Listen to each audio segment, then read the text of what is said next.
This episode is brought to you by our newest Patreon member, Carrie Cook. Thank you. Thank you, Carrie. I could not do this without you, and I am so grateful to all of you for making this show a possibility. The Queer Family Podcast. Love is love on the Queer Family Podcast. Love is love on the Queer Family Podcast. Love is love on the Queer Family Podcast. Love is love. Hi, Tom. Hi, Jamie. Tom is back. I must have done something right. Yeah, Tom is back as my guest co-host to help introduce this particular episode. Tom also guest co-hosted a couple episodes back, which was so fun. So I had to have him come back. And Tom's original episode is all the way back in season 1. So y'all have to go listen because Tom has a beautiful story. And we're going to dive a little bit more into your story and how it's going now. Okay. But What do you want to know? well, here's why I thought this would be a wonderful episode for you to join, because you are a known donor to a lesbian couple. Correct. And our guests who are coming in, Maria and Ray, they both also used known donors. And their stories are different than yours. And so that's why I thought, oh my God, all the perspectives of the known donors, which is amazing.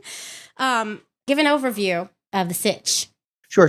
So the lesbian couple with whom I'm friends with, they had mentioned we're thinking about starting a family. And I came right out with it. And I said, oh, do you need a sperm donor? And they looked at each other and they looked at me and they said, oh, you were on our list to consider. And I was like, oh, all right. It just kind of moved forward from there. We continuously met for dinners and it was all about conversation. And it really was about a year and a half of just sort of, checking in and meeting and talking and what they wanted and what I wanted. And they knew that they wanted to have a known donor. Mm-hmm. From my perspective, it was not something I had thought about previously. So I didn't really have any preconceived thoughts about really what I wanted. Mm-hmm. I kind of just worked on gut instinct. We checked all the respective boxes for each other. And then I started doing my banking in January 2005. What you mean by the banking is the depositing of the sperm in the sperm bank. Or in the fertility clinic. That is exactly what I mean. Just to dovetail into the episode, actually, I was curious, and I think you had actually mentioned that somewhere when you're dealing with the bank, that there's something that's written that says this is only for us. And I found that interesting because I explicitly remember when I was doing not paperwork for the lab, but when I actually was doing like the legal paperwork, I remember there actually was, now mind you, this is 2005, 2006, like early, before this was a really regular thing. And I remember there was something explicitly in that paperwork that said something like it was giving them the ability to like transfer the sperm or whatever. And because I explicitly remember saying to the lawyer, no, that has to come out. That it's not for anybody else, it's only for them. So that struck me as interesting that I heard that. Yeah, because this route, wow, such a beautiful, beautiful option for us, can come with some complications. And you got to make sure everything is buttoned up nice and tight because you don't want things to go south. And they can go south if you're not all on the same page and things aren't signed and agreed to. Yeah. That's why I just love having your perspective, because you're a known donor and you're a known donor who it's all worked out for you. And you're still, you still have a good, positive relationship with the whole family. Yeah. But last time you were on, we kind of talked a little bit about your parents and your siblings and how you being a known donor has been for them. And some folks wrote in and said, I want to hear more about that from Tom. I want to hear about what it's like for him and his immediate family. So yeah, just as far as my family goes. So my dad's passed. My dad died in 2017. So currently it's just my mom, my two older sisters, and I have a twin brother. All of my siblings are married. All of them have kids. All interesting family dynamics. My oldest sister has a quote traditional nuclear family, married straight couple, one boy, one girl, who are my niece and my nephew are 38, 36. Yeah, I know. That's fine. And then my middle sister has 2 kids who are both adopted. And then my twin brother, also married. My brother converted to Judaism. So it's like, I kind of call us like the true modern family, because I feel like all of our families are really built differently. My brother has 1 son. And then there's me, who the known donor to a lesbian couple with 3 kids. Right. Interesting point that I actually have given my mother the most amount of grandchildren, natural grandchildren. Yeah. 3. Interesting. Uh-huh. But so when I first started going down this path to do the donor stuff, the reactions from my family were all varied, and I didn't tell my parents straight off because my mom's 83 at the time. They were in their early 70s. And, Roman Catholic upbringing, both of them. My mother was very religious. And, I feel like I had already been sort of uncomfortable, or I didn't really feel like my sexuality was even normalized in my family. Right. Yeah. You already hit him with the gay thing, basically. Right. And now it's like, oh, and by the way, and now I'm going to donate sperm to a lesbian couple. So I'm having kids, but they're not really my kids. I'm the father, but I'm really the parent, So I chose to not say anything. And then I relocated. So my daughter was born actually 2 months before I relocated to Chicago. I lived in Chicago for 2.5 years. And I moved back to New York 2013. And I thought, it's like, you know what? It's time. They need to know. My sons actually were at that point 6 months. I was at their house. I just kind of opened up the conversation. I said, so listen, I have to tell you something. And I told them, and I showed them pictures, and it was a very like unemotional conversation. It wasn't histrionics or whatever, one of those like, you prepare yourself for the worst, and then it was totally fine. But like the response from them was not unexpected. They were like, my father said, for people of our generation, this is hard to understand and hard to accept, but in future generations, it would probably, it won't be as so much of it'll be much more of a normal thing to consider or whatever. Shortly thereafter, I actually hosted a brunch at my apartment for my family to meet my kids and the moms. And my parents did not come. My parents, my mother wrote and she said, thank you, but I hope you understand, but we won't come. And it's the response you want. Yeah, not surprising. Right. But that also is like so frustrating that it's not surprising. And it's like, okay, I thought this would go this way. Oh, well, you know what I mean? Like, Yeah. To this day, the only nieces and nephews that know my situation are my oldest two. My niece Jacqueline, who's 38, and my nephew John, who's 36, and their respective families. All my nieces and nephews that are under 18, under the age of 18, know Uncle Tom's gay. Right. But they don't know about this part of my life. Oh my God. I think I intimated this when I last co-hosted with you, was that I had a family meeting with my sisters and my mom to kind of like get some personal life stuff out on the table and to say like, get on board, this is my life and blah, blah. And I brought up the fact that there was not really a true relationship with my kids. And my sister sort of said, not really defensively, but she sort of said, well, there really hasn't been an invitation from either side, which, and it as if to say like, it was never really, the olive branch wasn't extended from my family to my sister's kids to be like, oh, we're having a birthday party, whatever, blah, blah, blah. Do you want to come? Which it never occurred to me. And again, shame on me for maybe not having the level of comfort that I feel like I should have had to be able to make that happen more. But to this day, like, I mean, so my sisters did meet the kids during that one brunch moment, but my boys were 2. My daughter was 4. Right. And then, but they haven't, I mean, they've seen pictures. I send pictures all the time. They're very responsive to it, but there's really no familial integration, at all. Yeah. So I guess that's something like, if you're somebody who's thinking of being a known donor yourself, like this is an aspect that you don't necessarily completely go through in your head. Like you didn't, like, what is my family's relationship going to be to the children and the family that is created? How are we going to incorporate my immediate family with my new family? And how is it all going to, so many things to think about. So many things. Yeah. The way I figure it is all my nieces and nephews are going to get older. And the older they get, the more capacity they'll have for me to be able to tell them that there's this other part of, there's more family members you have not met yet. And in my head, I just have like, at some point where they're all of a reasonable enough age to have the understanding that I'm going to just have this like huge like party and just have them all like meet finally, Yeah. Because I mean, Right. I have 5 nieces and nephews, and I have 4 great nieces and a great nephew now too. Yeah. So like, there's a lot more that they haven't experienced, or that they haven't, a lot more people that they haven't met. So, and the only thing I'm gonna push back here, I'm gonna venture to say that please, they're not necessarily too young to know now. Their families are just not ready for them to know. That is not pushing back. That is 100% truth. Right. Well, okay. So we have to roll the tape. We have to get into Maria and Ray's Yes. story.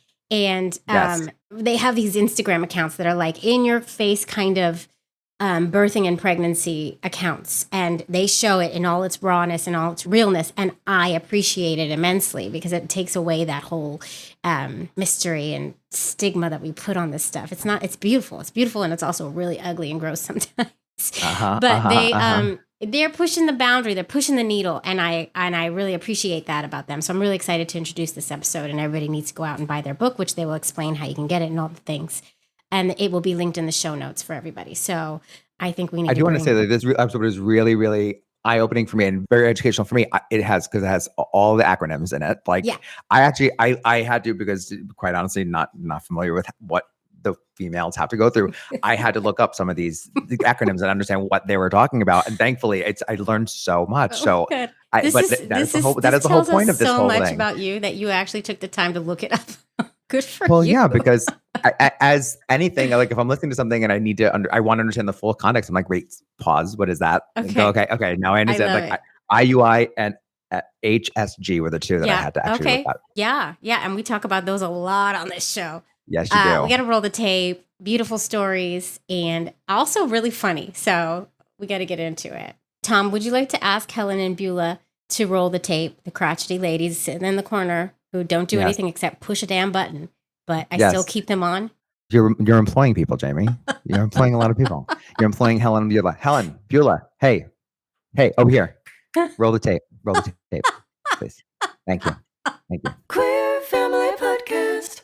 Wait, Helen, before you roll that tape, this is Jamie's daughter, Rose. I have to tell you that you should join my mom's Patreon. My mom's Patreon. My mom works really hard on the show, but even with the sponsors, she really doesn't make enough profit to hire a real assistant or a team. So please go to Patreon. Please go to Patreon. So please go to patreon.com/The Queer Family Podcast and join now. You'll do a good thing and get bonus content. She really loves this stuff. Love is love is love is love. Hi, Maria and Ray. Hi, Jamie. Hi. It's very wonderful to have you here. Where are you coming in from in the Zoom? I am in Santa Cruz, California. Ah. And I'm in West Philadelphia. Wow. Well, I'm in New York and I'm from San Francisco, so I know Santa Cruz very well. Let's get right into your elevator pitch. Tell the listeners who you are and why you're here. You have 30 seconds to do it, but I will never cut you off. But I am going to put a timer up just to make you kind of nervous. Yeah. On your marks, get set, go. We are queer millennial home birth midwives and midwives who do IUI, who became friends on Instagram right as we were kind of embarking on our parenting journeys, and somehow managed to write a book about how to get pregnant if you're queer or a single parent. And the book's coming out in a few weeks. It's Baby Making for Everyone. Dang, Ray, that was so efficient. Nice job. That was it. That was amazing. Are we done, or do you have anything to add, Maria? I have nothing to add. Ray did that perfectly. I'm happy to talk more about myself and our personal lives and whatever you want to, but I feel like that was a very nice well intro. Done. Well, before we get into your midwifery practices and the book, let's talk a little bit about your home lives, because you're both also queer parents. Mm-hmm. And so I'd love to hear a little bit about your parenting journeys, how it all started and where it's at now. So why don't we start with Maria, if it's okay with you? Mm-hmm. What does your family look like? Yeah, I am married to another midwife, actually. Wow. We have 3 kids. I gave birth to our youngest, who just turned 2, and she gave birth to our almost 13-year-old and 5-year-old. Wow. And did you, the both of you, create the babies together, all of the children, or is this a blended situation? No. Yes, we have a blended family. So we were friends. We met each other through the midwifery community in Oakland, where we were living at the time. And she had Amada, our oldest, with a donor as a solo parent by choice. And she loved being a solo parent and was just thriving. And then she was like, I want to do this again. I want to have another baby. And I was like, that's awesome. I'm going to support you as a friend. And she actually taught me, she was the first person to teach me how to do IUIs. Oh, okay. And then we had our first kiss a week before she conceived of this next baby. We dated. We weren't quite sure what was going to happen with us, and I wanted to proceed with caution because it's a big deal to date a parent. And we were dating when our now 5-year-old was born, and it wasn't until our kid was about 9 months old that we committed, and I became a parent, and we moved in together and blended our families more officially. And then in 2020, I got pregnant with the same donor that Andrea had used. For the middle one. For the middle one. Yep. And now we have 3 awesome kids. I am so grateful that she trusted me enough to invite me into that process. And it did take time to really be able to integrate it all. I felt pretty overwhelmed for the beginning, but I do feel like something shifted when I got pregnant myself and I gave birth, and it just really helped solidify our family. And I also feel like it helped me expand my capacity as a parent. So yeah, it's been quite a journey. It's been an amazing journey, and I love my family so much. Oh, I love your family too. No, thank you. We're going to dig deeper into more about your family. But before we do that, I want to ask Ray about your family. Ray basically just gave birth. I'm watching you, and you're doing the new mom rock, here and there. You know, when you have a newborn, you find yourself just constantly rocking. I'll be waiting for the bus, just rocking back and forth. I did not know I was doing that. So I am married to my partner, Asher, who is a trans personal trainer. They also do social media things at Non-Normative Body Club. We'll just give them a shout out. Cool. And we've been together for a decade. We met my first month in midwifery school, and neither one of us were interested in getting into a relationship, and they had another partner. But little by slowly, we've somehow been together for a decade now. And when we decided to get married, it was ultimately the decision that we were going to have kids together. And we kind of had a long donor saga and then a long conception process. But I gave birth to our baby on New Year's Day in my bathroom. And it was so painful, and also the coolest thing I've ever done. So I have a 2-month-old. God, there's so much to ask. There's so much to unpack. I want to talk donors.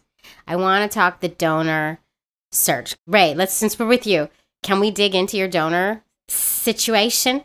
So my partner really wanted to have a genetically related child, and they were on T. They really didn't feel like their body is available for that. And nor do we have any insurance coverage for reciprocal IVF. No, of course not. Of course not. Of course not. We have no insurance coverage for any of this. So we initially asked their brother to be our donor, and he took almost a year. He actually asked for more time, and we said no. His tell us, I'm not ready, but maybe for the next kid. And we were just like, what? A year? The fact you're patient, the fact that you waited that year out too is pretty amazing. I think my partner had a conversation with him when they were 20, and it seemed like that was an option, but when push came to shove, it actually wasn't. Right. And so there was a lot of loss. And so then we asked another family member on my partner's side, and he said yes. Pandemic happened, and we're doing directed donor across the country, with the sperm bank during a pandemic. And we're at that point, we're so desperate to start trying. How there's the FDA quarantine requirement, so that for this family member to send it, and they have to do the quarantine on it. Yeah. So there's this stupid FDA rule that just turns into homophobia. That, that's right. That basically exactly. You have to test it for HIV and then wait 6 months and test it again. But you can get around it if you can have your healthcare provider, which is me, sign a release saying that you can like use that sperm within like the 7 days that it was originally tested. I didn't even know there was a way around that. There is a way around it. Did not it. even know. But not all banks do it. And we were hoping we'd get enough sperm to do all of our IUIs, and like we didn't. So then we had some vials, and some of them were really crappy. And then he made more donations, so we had enough to do the amount of IUIs we planned. But then basically we had like one decent vial and 2 mediocre vials, and then our sperm was going to be in sperm jail for 6 months. And then jail. Yeah, and then like when our sperm got out of sperm jail, we had to repay to have him get lab work done. It was just like, so all of the blue tape, what do they call it? The red tape. Yeah, you just like, it feels so gross how they're making money off of the situation. We like traveled to California once while our sperm was still in jail. And then I think you keep calling it and that's what it was. I felt like I was like in like queer fertility jail. And then I think the first IUI we did after our sperm got out of jail, I got pregnant and then miscarried at like 5 weeks. And it was just no. I did 2 more IUIs and then I was like, we got to do something else. So then we asked my friend's ex-boyfriend for sperm, and he was local. And so we've gotten rid of the genetic tie. Yeah, it was like Asher. They're like, I think like we gave it a really good try. And like, I now feel like I've like tried to have a genetically related child, and I can like go through that sadness because I see this process is killing you. Cause like the tracking for IUI sucks. Everything about queer fertility kind of sucks a little bit. Right. And you know a lot about it. Yeah. It turns out you can be like an expert in fertility, and it can take you a while to get pregnant. Like the experience has definitely made me much more empathetic to the people I care for. And also, like while I'm trying to get pregnant, I have a home birth practice. So I'm like catching babies, and then people are like getting pregnant again. And so they're having 2 babies with me in the time that I've been trying to get pregnant. And I'm like, I feel you on that. You just have sperm everywhere. Not like, fair. Anyway, there's like a month or 2 gap while we're kind of getting ducks in a row with our new donor. And I'm just like, I can't wait anymore. And so now you don't have to go through the bank. Now we're not going through the bank. I'm not doing IUI. Directly handing you the fresh delivery. There was like one time where we all like him and his girlfriend came over, and we all like played Wingspan, and then he like went upstairs and like gave us sperm, and then they left. So versus like I've been doing home IUI with my midwifery partner, with a friend of mine, another midwife filled in once when I ovulated early. It's just like everyone. So you had like midwife friends coming in and inseminating you. Yeah, all my friends were in my vagina that year. So as I kept trying, it was getting harder emotionally. And then I kept thinking about like I know what is offered in fertility clinics. I know the risk benefit, and just being like, based on my age, based on this thing, like, I think this is still appropriate. I still want to I'd rather have it take a little bit longer and have more control than add interventions. And basically I had a lot of these, like when I started trying with this fresh donor, my period would be like 2 days late. I felt like I was like, kind of like getting conception, but not implantation, like every cycle. And I was like, this is going to drive me crazy. And then I had like an actual chemical pregnancy on our 3rd try. And I was like, I've tried 10 times. I haven't conceived. It's time to start doing an infertility workup. Have no insurance coverage for any of this. So I started doing it on myself. As you do. Yeah. And then I like ask a friend to prescribe me Clomid. And so it's good to have friends in high places. Let me tell you. I think like being a home birth midwife, also like having a disability and having to navigate healthcare systems, I have really strong feelings about being in control of my process. And I was just like, so not ready to turn my process over to what that system had to offer. And I was like, I can do that stuff myself. I finished my infertility workup like 2 days before my 12th insemination. Like we do an HSG with the doctor I do co-care with. That was like the last piece. And I was so scared of it. I was so scared of an HSG. Why? Because of pain, or because of what you might find out? I think because of pain. Everyone I knew said it was like, who had done it, said it was so painful, and it didn't bug me at all. I didn't feel it. And then I got pregnant 2 days later. That's how it goes. Yeah. That's how it goes. I got pregnant on my 12th insemination at home. Yeah. Wow. Well, that's great. Yeah. That's an involved donor search. Yeah. Like three people over like, I guess like 2.5 years. And yeah. That's a long struggle. I mean, we get crazy with these donor searches. These donor searches are no joke. You get kind of worked up. It's a weird process. I was like, I don't really care. Like my partner, like there was That's this what I like was gonna drag say, queen in right. town who like was maybe a possible donor, but like his parents had both committed suicide. And Asher was like, that's a big mental health history. And I was Yeah. like, I don't care. Or like, we live actually, our house is attached to a frat house. And I was just Oh, like, that's can we fun. just go over there? Like, I just like just couldn't care. I was just No, like, it's there's sperm interesting. everywhere except when you need it. That's Like, um, yeah, there's like 30 sperms next door. Like, hundreds of thousands, really.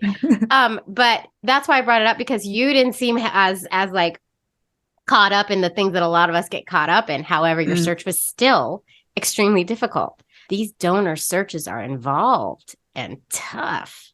right. And it's like, there are ethical considerations to like someone, because I think like known donor was important for us. Like initially it was genetic connection. So my partner could have a genetically related child. And then when we let go of that, we like still wanted our child to like know where their genes were and where they came from. And for that to always be an open and honest conversation. And so like having someone who like understood the boundaries was kind of where it was at. Yeah. Well, I want to come back to that, because I want to come back to like kind of the conversation you had with the donor and what your agreement is surrounding your family and him. And, I want to get back to that. But Maria, tell us about your donor story. Yeah, my donor story is probably the quickest, easiest story that you've heard, because my wife already had found a donor, this like wonderful man in the community who was a friend of a friend who donated to her and then was just happy to also donate to me. And the original plan was to do, at home inseminations, but COVID happened. But actually, to rewind a little bit, my Jewish mother, I have to give her credit, because, like we've got a culture of like being prepared for disasters. So this was like pre-COVID. We had these two kids. I was in this blended family. She was like, man, you really should have your donor donate sperm to the bank and freeze it, because you never know what could happen. And I was like, okay, Mom, like that's a fine idea. And so we did it. And then it turned out that actually with COVID, we ended up using the sperm that we had frozen at the Sperm Bank of California and doing IUI. Okay, Mom. Yeah. That's a win for Mom. Yeah. I've talked to folks who have had their donor donate at a bank. When you do this, there's something you sign that says this is just for me, correct? Like, is there? Yes. Like, how does it work for the listeners? You set up an account with the sperm bank, and then through that account, your donor donates into only your account. Like they're not going to use that sperm for other people unless your donor is also donating to the general bank. Right. But you can set up a private account at a sperm bank, and then that's like your quote unquote property, which sounds like a weird thing to say, but yeah, that's how it works. Okay, good to know. Good for listeners to hear. Yeah. So you ended up using the same donor as that your 5-year-old, which is beautiful and just the dream. And did both of you always want to carry? For me, it's always been a thing. It's been like the one thing in my life. Like I've always known that I wanted to be a parent, and I've had a very strong feeling that I wanted to experience pregnancy and birth and nursing. And yeah, something about that experience is like so compelling to me as a person and a midwife. And like, I just really see there's like so much beautiful potential for like transformation and healing in that process. Yeah. So, yeah. And how about you, Ray? I think it was probably like 5 years into doing birth work. Like I became a doula when I was 21. I went to midwifery school at 25, and maybe like around 26, 27, I was just like, yeah, I think I want to do this. Like I definitely became like interested in the idea of giving birth, but I was like, I don't really want to parent.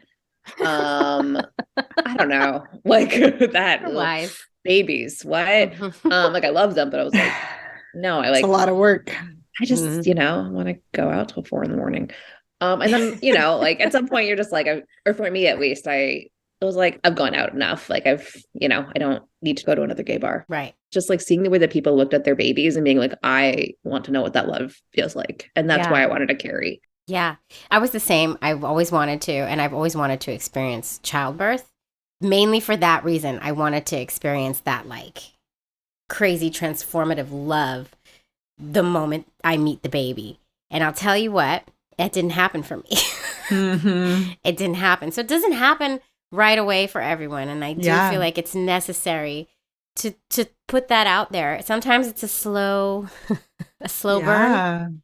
You know, and Ray and I talk about this in the book too. Like we both were birth workers for almost a decade before being parents ourselves. And it's like there's knowledge that you can have as a provider, and you know about timing and how to advise people and the different tools that you need to have. But it's just different when you have that lived experience. And like, I think having that motto of it's not going to be what you expect is powerful and helpful, and also gives us like more gentleness in whatever our process turns out to be. Yeah. Yeah, I feel like I had never appreciated when someone like came into my office pregnant and was like telling me that they were tired. Like I never appreciated like how tired they were until I was that tired. You never do. No, people No, really don't like pregnancy get it. tired is so much worse than like being up for 3 days at a birth tired. And now you're in your fourth trimester. I am. Right? Is it what you expected? And what's some advice that you give new parents when they're going through this? And I'm talking about the bio parent and the non-bio parent, because we all go through some form of a fourth trimester, right? Yeah. Most of my pregnancy was like trying to let go of expectations and just having to be like, I actually have to just become okay with whatever happens. And planning for the worst case scenario postpartum. Like if every bad thing was going to happen, like how do we need to be set up to like come out on the other side?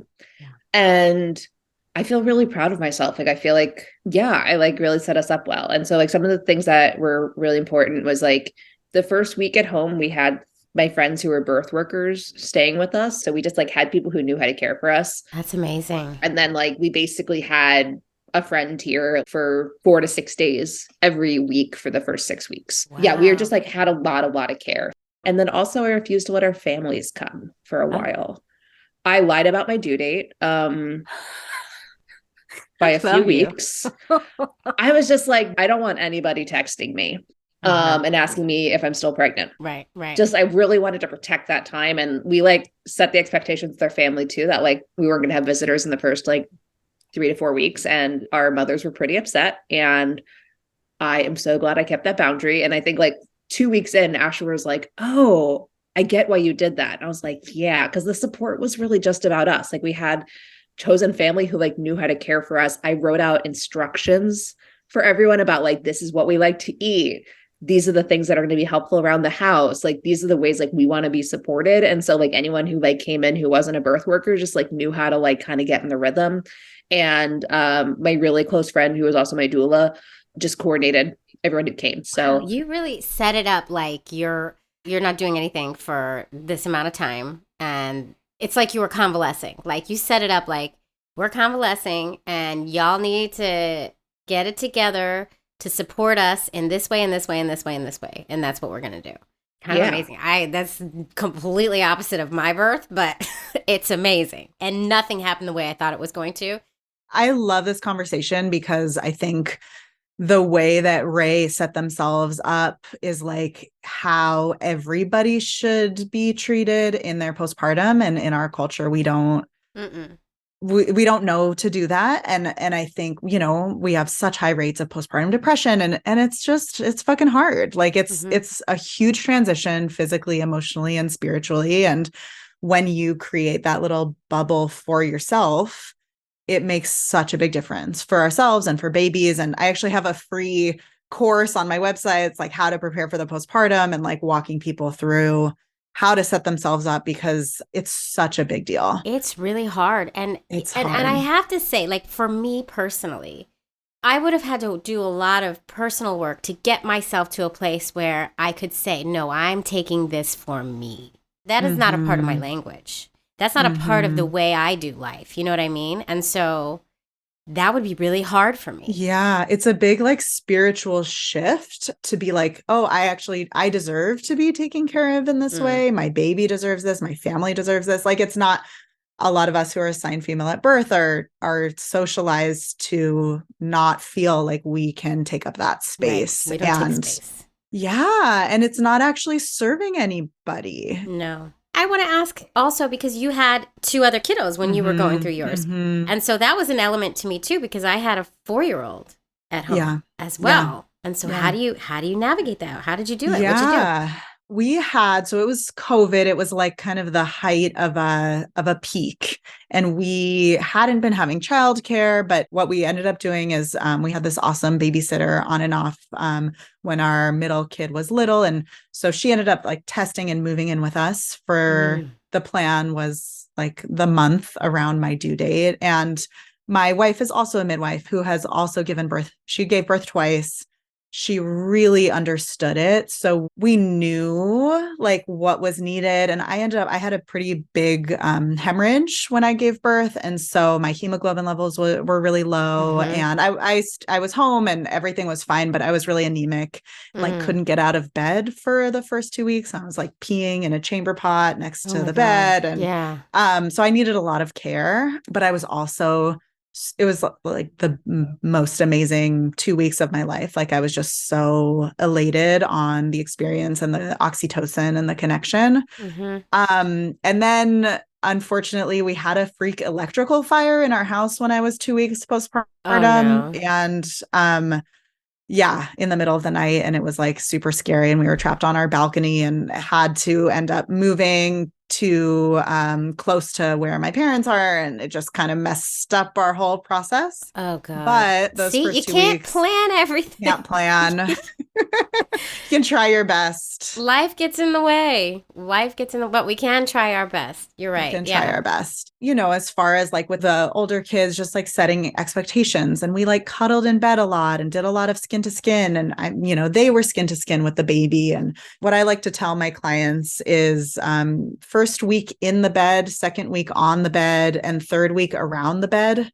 And I really recommend, all indigenous cultures all across the world, all across time, have some sort of practice of keeping the postpartum person inside and taken care of for usually about 6 weeks. And we do not have that in our culture. But the clients that do that and the people that can prioritize that, I really see a difference in their like mental, emotional, physical health. Love is love on the Queer Family Podcast. Love is love.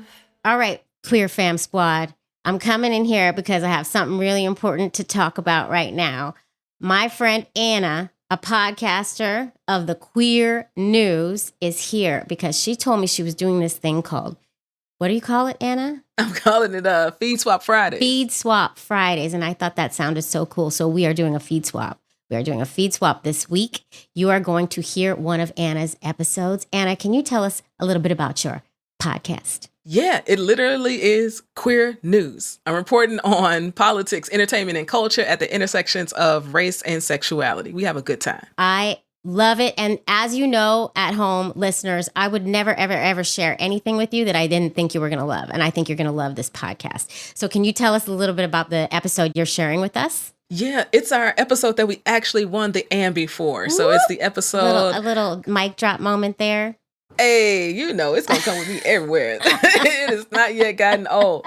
But the episode is Change the Pattern. And so it's about my journey of learning about the AIDS quilt, also learning about the Change the Pattern initiative through the National AIDS Memorial. And I actually had the opportunity to follow the quilt around as they launched the Change the Pattern campaign, which is looking to take the quilt down south and to get more Black and brown names and lives honored on the quilt. The quilt is 57 miles long, and less than 2 miles of it actually tells the stories of Black and brown folks who have been impacted by HIV and AIDS. Yeah, so they started Change the Pattern. That's what this episode is about. I just learned something new already. Y'all have to tune in. It's coming this week. You have to tune in and listen to this episode, and then you need to go follow and subscribe Queer News and everything else Anna Deshawn does. That's all I have to say there. So tune in this week, y'all. It's going to be bomb. I love it. Anna, I love you. Thank you so much. Love you back. Queer Family Podcast. I want to get into the known donor agreements. And I want to ask each of you, how did y'all go about like setting yourselves up for success with your known donors? Mm-hmm. Sure. I feel like what we did is actually like in the book, including like Maria's known donor agreement is in the book. Oh, nice. That's a good way to sell a book. Don't say anything else. But because I think a lot of people are like, how do you ask for sperm? And it's like, start over email because it's a little bit less awkward, and just be like, hey, this is who we are.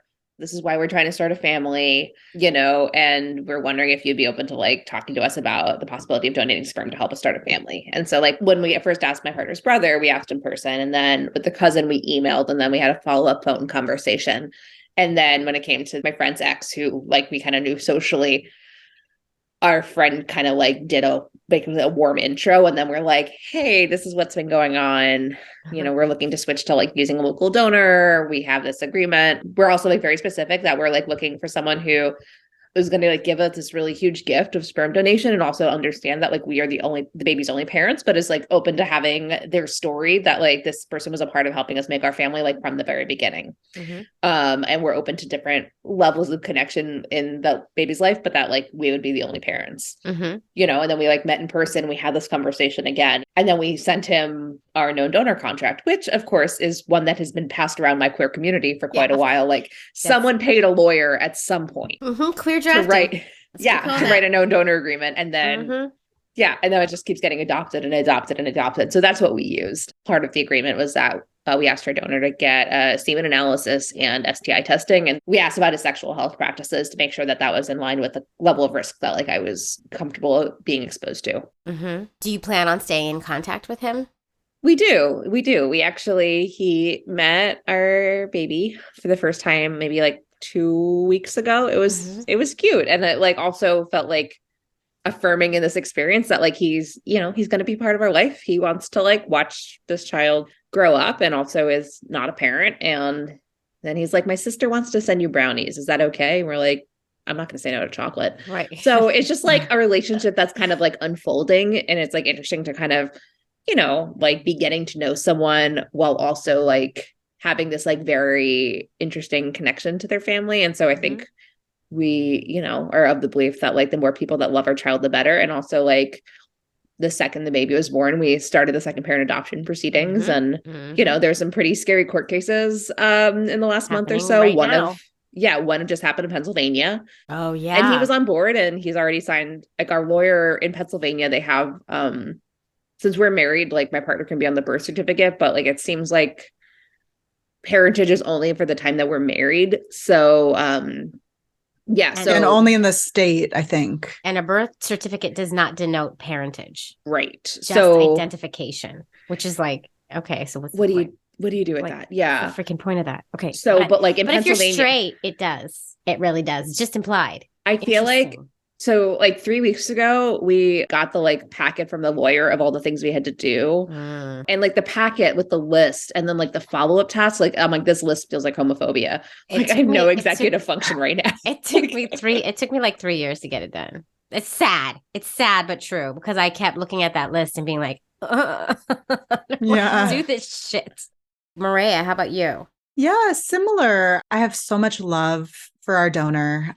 He's a father. He has 2 kids, and he's always been like very open and available. I think he came over for the first time when our middle child was almost 1, and we like had a sweet lunch together, and they met, and we have photos of them together. And my wife and I, we got married some years ago, but we had our wedding this past summer, and we invited him and his kids, and we all took pictures together. And we have on our wall, we have a photo of him with each of the 2 kids that are genetically related to him. And we also have a photo of our oldest daughter with her donor.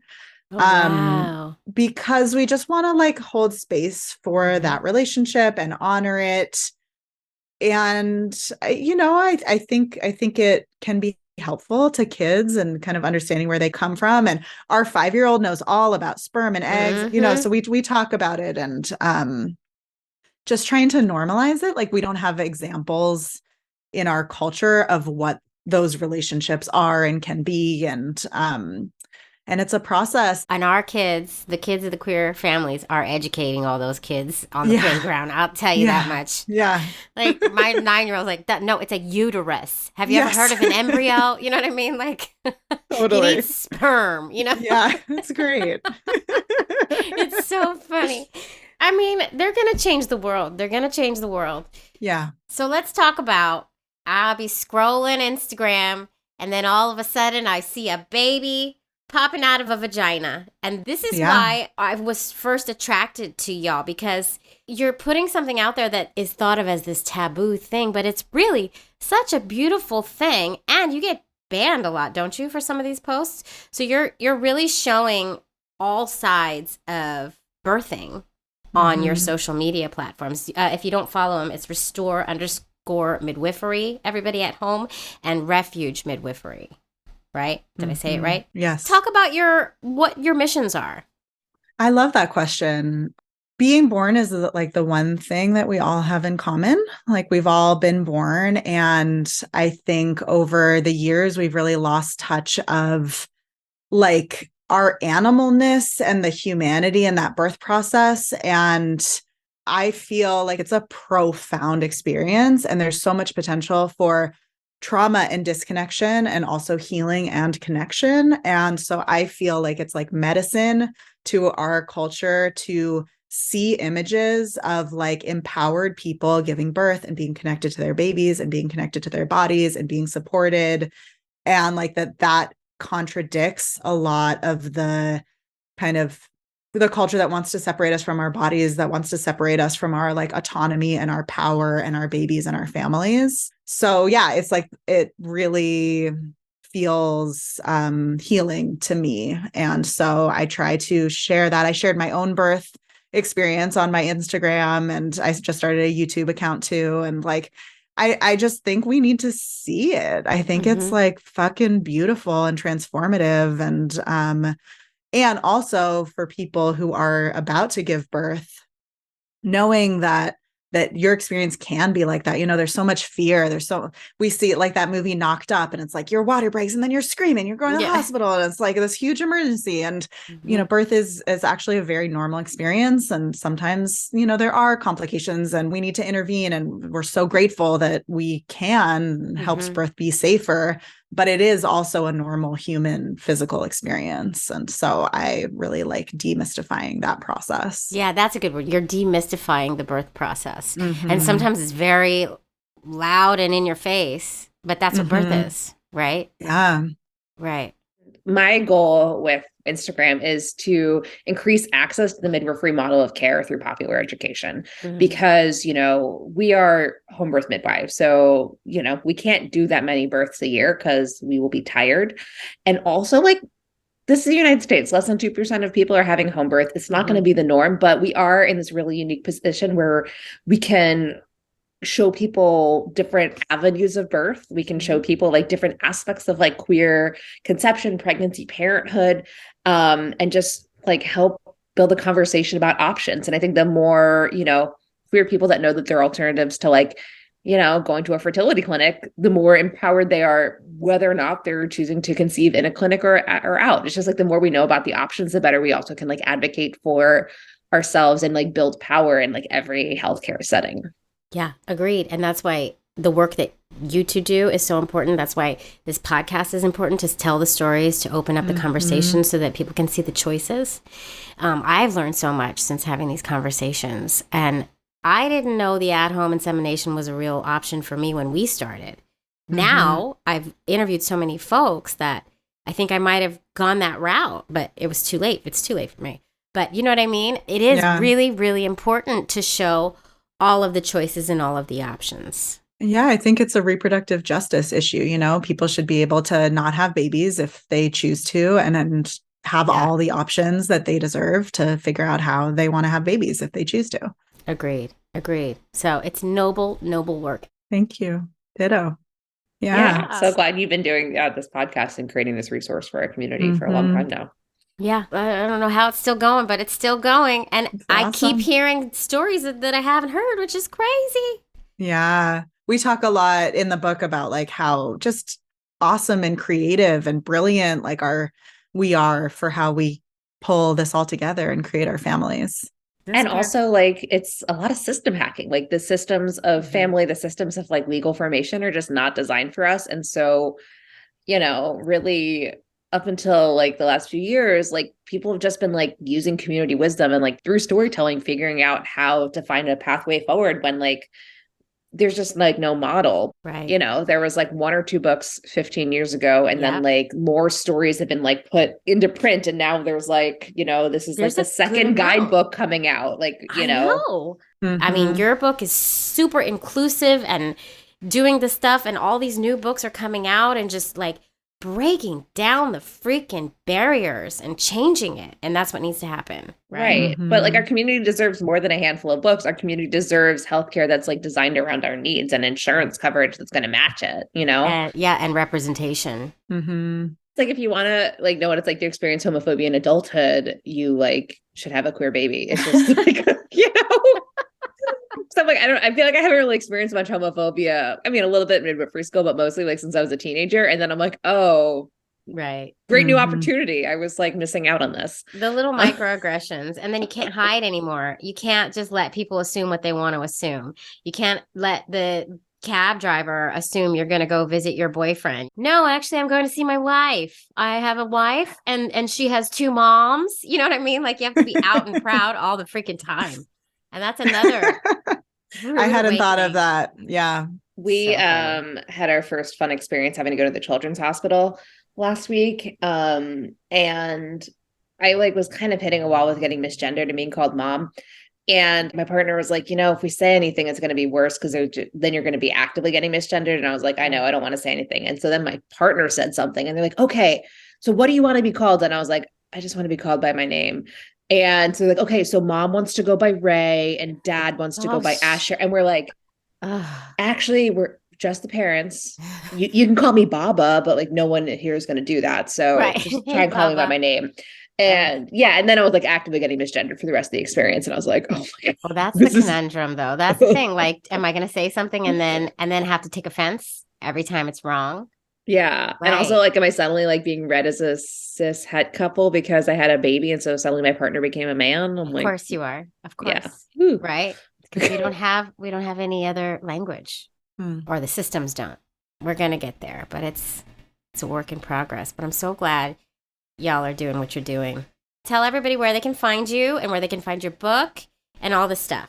Okay. You can find me at restoremidwifery.com or on Instagram at restoremidwifery. I also started an online membership community that is supporting people who are trying to conceive and pregnant people. It's called Pregnant Together. And we do like weekly Q&As and a lot of community building stuff because I think there's a lot of isolation that can happen. And also, as Ray mentioned, introducing tons more people to the midwifery model of care, even if they don't want to have a home birth or work with a midwife, and just trying to make it more accessible. So that's exciting. I love that. And you can find this awesome book, Baby Making for Everybody, Fertility and Family Building for LGBTQ plus and solo parents. You can order anywhere. We have an Instagram, Baby Making for Everybody. Okay. And also the website is www.babymakingforeverybody.com. Perfect. That's easy to remember. Yes. And Ray, anything to add? Yeah. So in addition to our book, you can find me at Refuge Midwifery on Instagram or refugemidwifery.com. If you're in the Philly area, my practice organizes a potluck for LGBTQ plus people who are trying to conceive, pregnant, or have new babies. It used to be every other month until the pandemic, and now it is when it is warm out because it is outside. There's a listserv if you email our practice that we can just add you to, so you also get the updates about future picnics, or just follow me on Instagram, and they're open to everyone that's not in my practice because we need community and we need peers who've gone through this before. I love it. And I know for me, like, just the handful of like queer parent friends I have who are giving birth around this time, or I have a couple of clients who I midwifed for who are like kind of taking me under their wing. It is so special and so necessary to like have queer parent community. So it really is. It really is. And you're doing the good work. And even if somebody's not interested in a home birth, midwifery can still help you, right? And so much. Like this whole 4th trimester conversation, I felt like all care just dropped off after they ripped that baby out of me, and I was on my own, and it was hard. And I think I really could have benefited from a midwife who could just help me through it. You know, I had my wife, but there's limitations. So So now y'all know at home, So go do all the following and go to the potluck and do the things and and get that community going. I really appreciate you taking the time to talk to me today. Thank you, Jamie. Thank you for having us. Yes, thank you so much for having us. The Queer Family Podcast. Well, folks, I really hope you enjoyed that episode. I know I did. What a good story. But the conversation is not over, folks. Be sure you're following the show on all the socials. We're on Instagram, TikTok, Facebook, Twitter, and YouTube at the Queer Family Podcast. You're going to get photos of all the guests there, some videos, and just, all around fun from yours truly. Who doesn't want that? Don't miss out. You don't want FOMO. Nobody wants FOMO. And don't forget to join me on Patreon to help me create this super important queer content. You're going to head to patreon.com/the Queer Family Podcast to sign up and get that bonus content. And one more thing, if you love this show and want to represent your love for us and our beautiful families, you need to head to our shop and get some Queer Family Podcast merchandise. We've got so many designs, and you can put these designs on any product in the store. We've got t-shirts, mugs, hoodies, notebooks, face masks, laptop cases. You're just going to go to tpublic.com and search for the Queer Family Podcast. Or you can find the shop on our website at thequeerfamilypodcast.com. There's so many ways. All right, folks, that's it for this week. Tune back in next week for another episode all about family, but with gay.